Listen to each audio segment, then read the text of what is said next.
পাকিস্তানে নিযুক্ত বাংলাদেশের হাই কমিশনার মোহাম্মদ ইকবাল হোসেন জানিয়েছেন, পাকিস্তানিদের জন্য বাংলাদেশ ভিসা সহজ করে দিয়েছে। এখন তাদের জন্য ই ভিসা চালুর কাজ চলছে।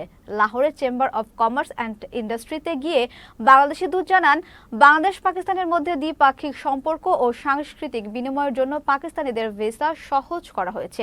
নতুন নতুন সুযোগের সন্ধান এবং গভীরভাবে বাণিজ্য বোঝার জন্য নিয়মিত ব্যবসায়ী প্রতিনিধিদের মধ্যে বৈঠকের ব্যাপারে জোরারোপ করেন তিনি। এছাড়া তিনি জানান, বাংলাদেশের লক্ষ্য হলো অর্থনৈতিক সম্পর্ক বৃদ্ধি করা।